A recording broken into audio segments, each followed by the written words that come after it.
Okay, here's a tune you'll love. Great song, little rock beat, and make it kind of happen. How about some Coming Home Baby, huh? Mike, give me a nice rhythm. One, two, three.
Thank you, thank you. Had a great time. That's a great song, and these guys are like, whoa.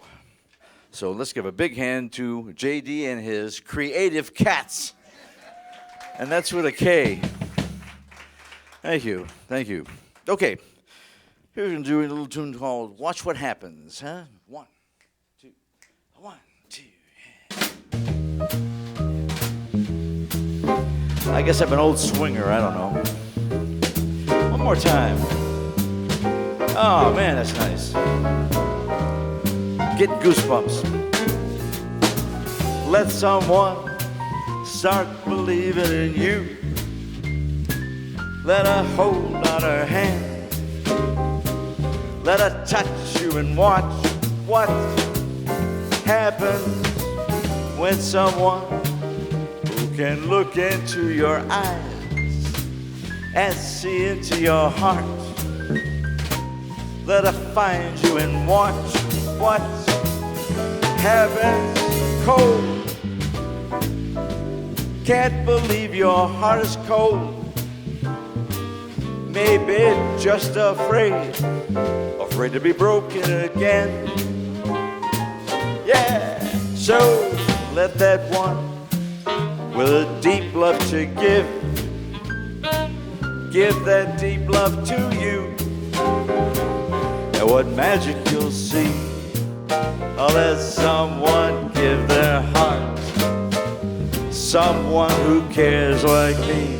Dave, give me some horns.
Dave Sanborn.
Give it up for Todd Simon.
Hey, let someone start believing in you.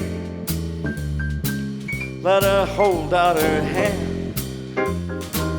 Let her touch you and watch what happens.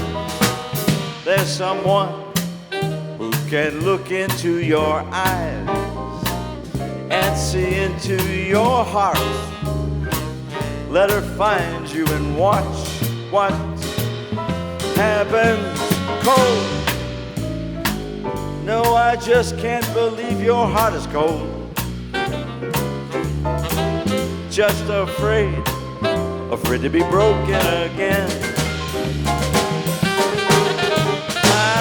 Let that one with a deep love to give that deep love to you. And what magic you'll see. Let someone give their heart, someone who cares like me, someone who cares like me. Then watch what happens, huh? Thank you, thank you, thank you. Okay, for our third encore, here's a tune I'm going to do a little shout out to my hometown. At least I think I'm from Chicago. Last time I remembered I was from there. So we're going to do a little one for my folks, my homies, okay? Southsider. Anybody Southsider here? Raise your hand. Ah, my girls. I love it. I knew you all looked familiar. I really did. So here we go. 1, 2, 1, 2. Love Chicago. Yeah, it's nice.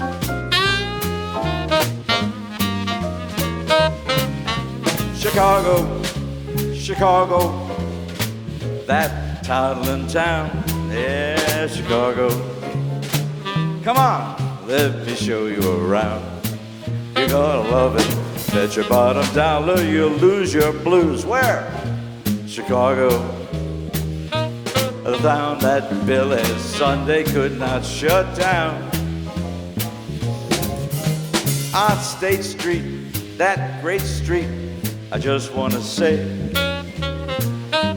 they do things there they can't do on Broadway.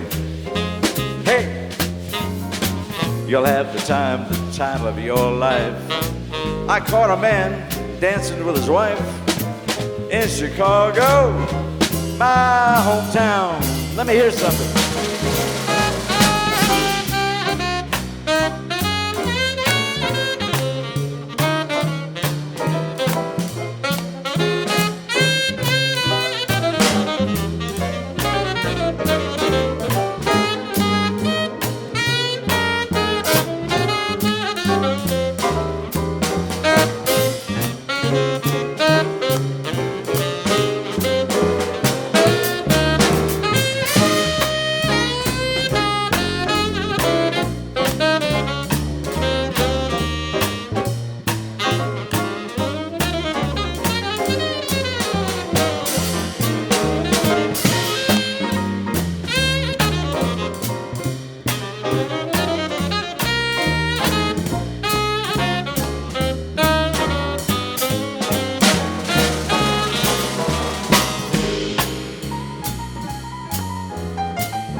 Chicago, Chicago, whoa. That title in town, Chicago. Get on board and I'll show you around. I love it. Bet your bottom dollar you lose your blues. Where? Chicago. The town that Billy Sunday could not shut down. State Street, that great street, I just want to say, they do things there they don't do on Broadway. You'll have the time of your life. I saw a man who danced with his wife in Chicago. I said Chicago, talking about Chicago, my hometown.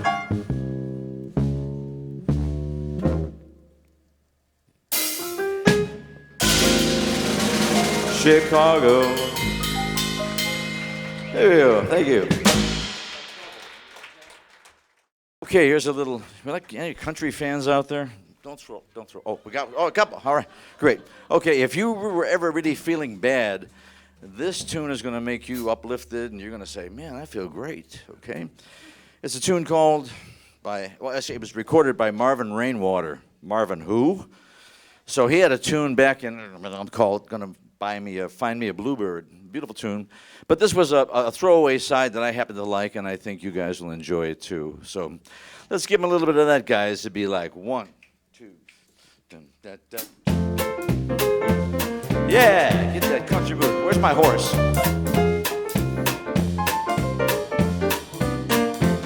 So you think you got trouble. The more you try, the worse you get. So you think the world don't like you. Well, brother, you ain't heard nothing yet. My new car sounds like an old tin can. My wife ran off with another man. I strained a muscle in my fishing hand, and my income tax is due. Now I lost my money in a poker game, and I think my left leg's going lame. My brother asked me if I'd change my name, and that's what I think I'll do. My doctor told me not to smoke, drink nothing stronger than a Coke. I'm not even supposed to hear a dirty joke. I'll laugh and strain my heart. I had every ailment known to men, from the African mumps to the dishpan hand. Lost every race that I ever ran. I couldn't even get past start.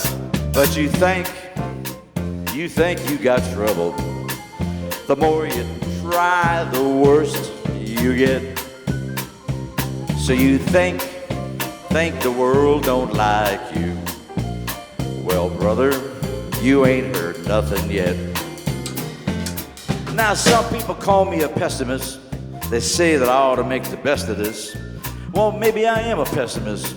That's something I really don't know. But one thing I do know, I tell you right now, you're the milk in the wrong end of this old cow. There's too many wrinkles in this boy's brow. This has got to go. But you think you got trouble. The more you try, the worse you get. So you think the world don't like you. Well, brother, you ain't heard nothing yet. I'm gonna build me a bar in the back of my car and drive myself to drink. Thank you. I always keep a second mallets for that very reason. Okay, so anyway, we're back on board.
Just remember, you saw him here before he was headlining.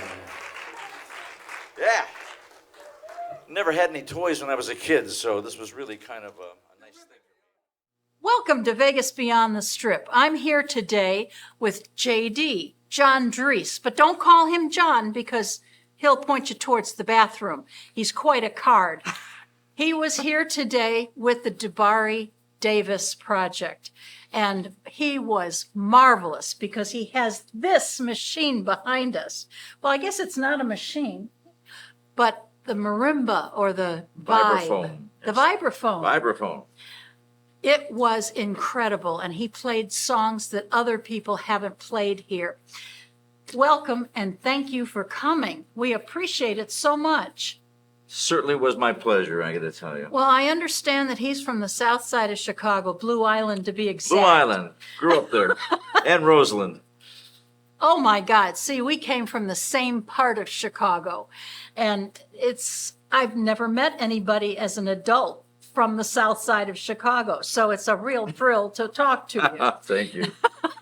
He's also married to the beautiful Renee Hale, who is an incredible singer. However, she's at home recuperating right now, so he's mine. Okay. Tell me who your influences are. When I was a youngster, I really liked, of course, Gene Krupa and Buddy Rich and all those guys. Joe Morello was a huge, he was with Dave Brubeck, the Dave Brubeck Quartet. And when I saw Joe, I was just mesmerized. And why do these people sound familiar?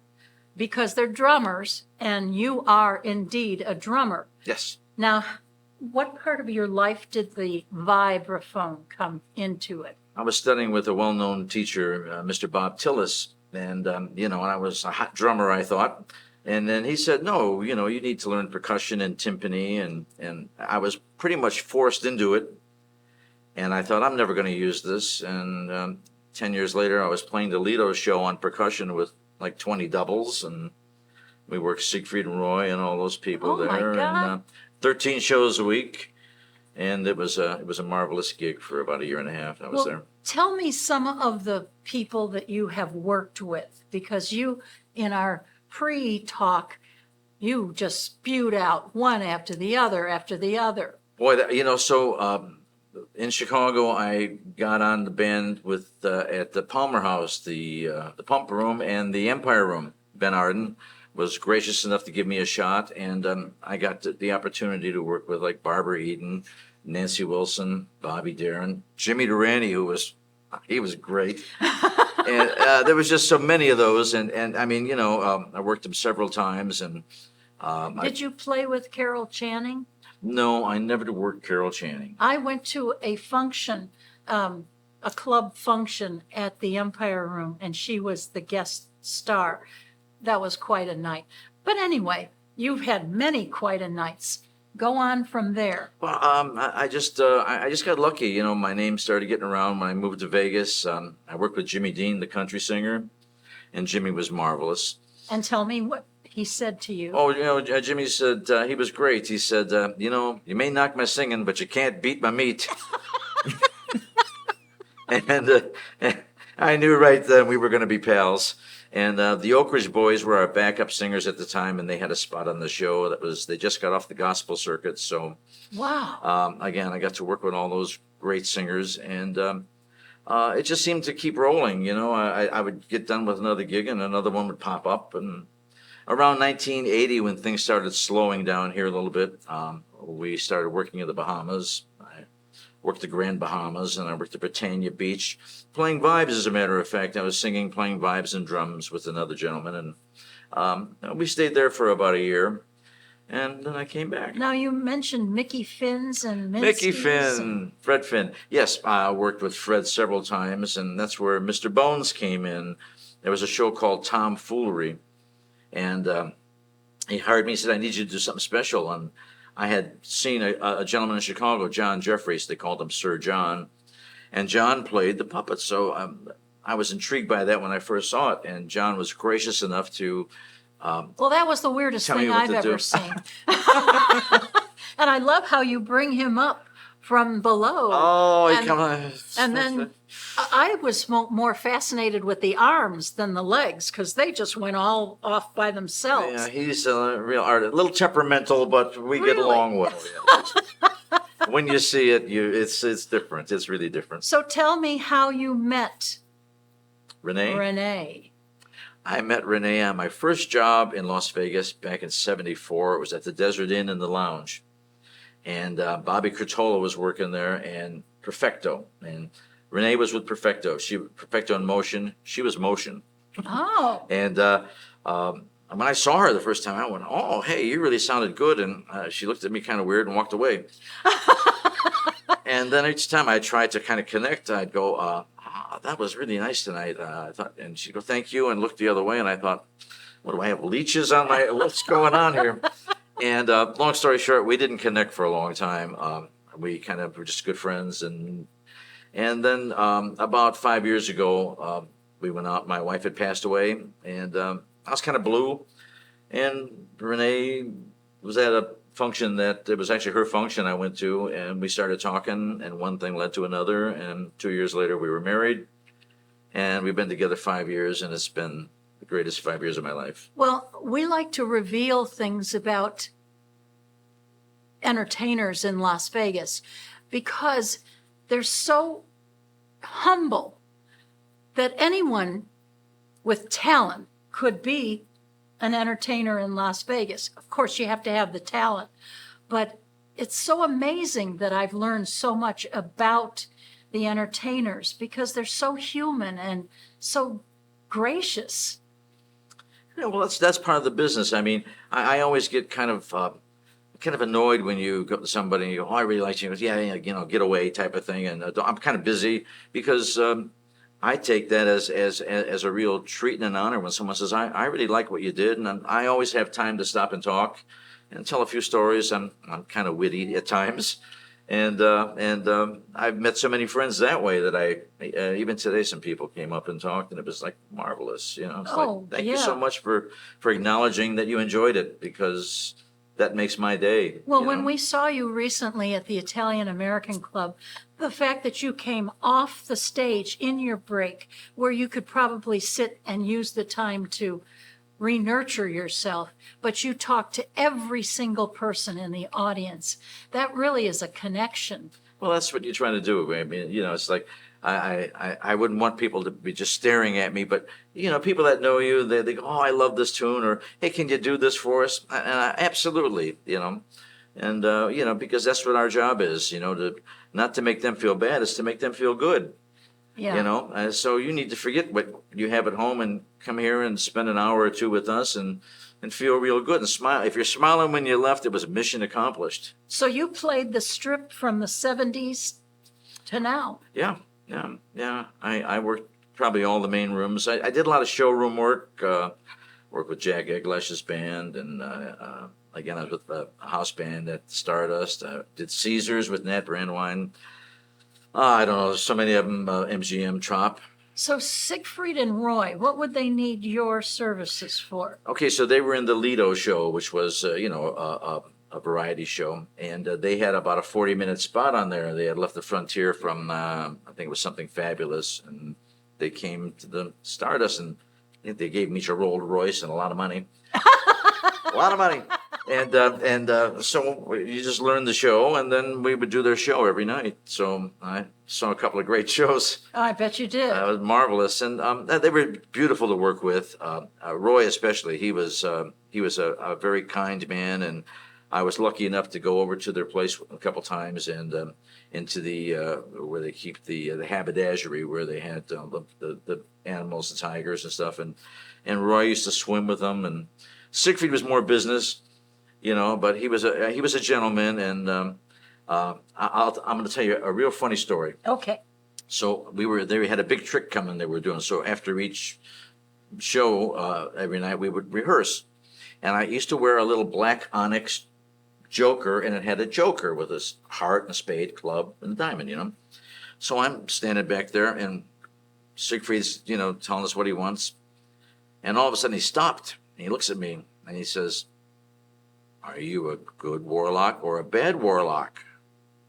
And no, I'm not that. He's, are you a good warlock or I said, I'm a good one. I'm a good one. If you're going to pick one, I'm going to lose the job. I'm going to lose the job. So, and he was really looking at me kind of funny. He said, what does this mean? I said, I'm a gambler, which I'm not, but I came up with that real quick. And, this kind of brings me luck. And he went like, So, long story short, I never wore that piece again ever when I went to the Stardust to play. But, yeah, I didn't know what to say. But, again, I spent a year and a half with them, and they were wonderful people. Amazing. Wonderful. It's so much fun talking to you. Thank you. You have such depth. I can't thank you enough for coming here and being with us here at Vegas Beyond the Strip. I'm Sam Shockley, and I thank you, JD, John Dries, for being here. Thank you. It was my pleasure.